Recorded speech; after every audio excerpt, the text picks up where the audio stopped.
Lorsque l'on traverse des moments difficiles, les gens disent toujours des choses comme « reste fort, tu dois être fort ». Ces phrases, tout le monde les a entendues au moins une fois dans sa vie. Mais qu'est-ce que cela signifie réellement? Est-il un bon conseil ou bien c'est simplement une sorte de cliché? Cela revient-il à considérer que les gens sont faibles d'une manière générale? Ces phrases lancées à l'emporte-pièce peuvent donner lieu à diverses interprétations. On peut devenir fort en allant dans une salle de musculation pour lever de la fonte. Nous pouvons également être forts en prenant des médicaments, nous donnant un sentiment de force immédiat. Mais est-ce que cela va marcher réellement? Sommes-nous aussi désespérément faibles pour céder à cette facilité?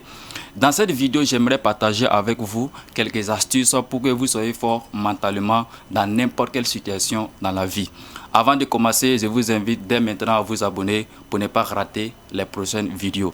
Salut, je me nomme Ernesto le Masterchef, je suis coach motivateur et du développement personnel. Le premier astuce pour être fort mentalement, c'est de ne pas abandonner après le premier échec. Il est normal de ne pas tout réussir du premier coup. Et mieux vaut voir l'échec comme une sorte d'entraînement, un tour de chauffe qui contribuera plus tard à notre réussite. Le deuxième astuce pour être fort mentalement, c'est de ne pas s'attendre à des résultats immédiats et être patient. Les plus belles choses prennent du temps. Le plus important n'est pas de tout obtenir tout de suite, mais d'avancer chaque jour sans jamais perdre de vue ses objectifs. Troisièmement, pour être fort mentalement, il faut oser prendre des risques.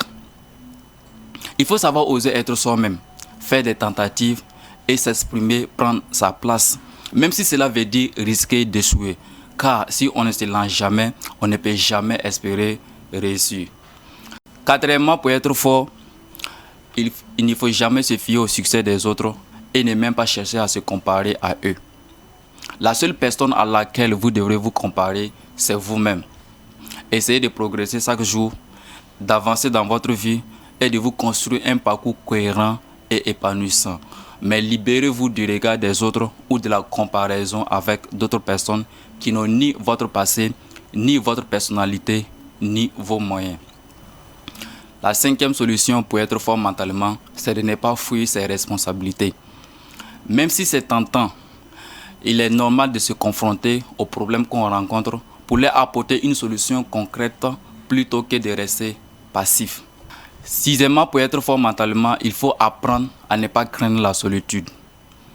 Savoir passer du temps seul et y prendre plaisir est indispensable pour être heureux, car cela vous obligera à trouver des solutions en vous.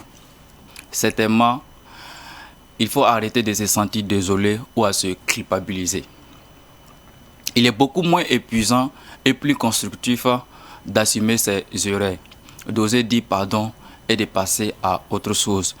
Il ne faut jamais se sentir coupable en faisant ces choses. Huitièmement, pour être fort mentalement, il faut arrêter de faire plaisir à tout le monde. Déjà parce que c'est impossible. Vous n'avez pas le pouvoir de rendre qui que ce soit heureux ou malheureux. Chacun détient sa propre clé du bonheur et doit l'utiliser comme bon lui semble. Ensuite, parce que ce n'est pas votre rôle, vous sacrifiez constamment du temps pour les autres, ne ferez jamais au final du bien à personne. Vous méritez comme tout le monde votre part du bonheur et perdre de temps à faire plaisir à tout le monde ne vous rendra pas heureux. Enfin, nerveusement, pour être plus fort mentalement, vous devez arrêter de penser que les autres personnes vous doivent quelque chose. Inversement, le but de la vie des personnes qui vous entourent n'est pas de vous contenter. Elles ne vous doivent rien et ne sont jamais obligées de faire quoi que ce soit pour vous. Vous êtes seul responsable de votre bonheur et vous devrez faire en sorte d'être toujours indépendant et autonome. Et vous devez répondre à vos besoins. Être autonome et indépendant vis-à-vis de vos besoins vous permettra de vous libérer et d'être plus fort au quotidien. Nous sommes à la fin de notre vidéo. Ces conseils sont un point de départ essentiel. Ils vous permettront de devenir plus fort mentalement. Tout simplement parce que ces astuces que je vous ai données sont simples et tout le monde peut les appliquer. Ils sont simples, mais ils fonctionnent s'ils sont appliqués. Il n'y a donc aucune raison que vous n'arrivez pas à les mettre en pratique et à devenir plus fort mentalement vous aussi. Merci d'avoir été patient. Rendez-vous la semaine prochaine pour une nouvelle vidéo. Et surtout, n'oubliez pas de vous abonner pour ne pas rater les prochaines vidéos. Tu deviendras ce que tu penses.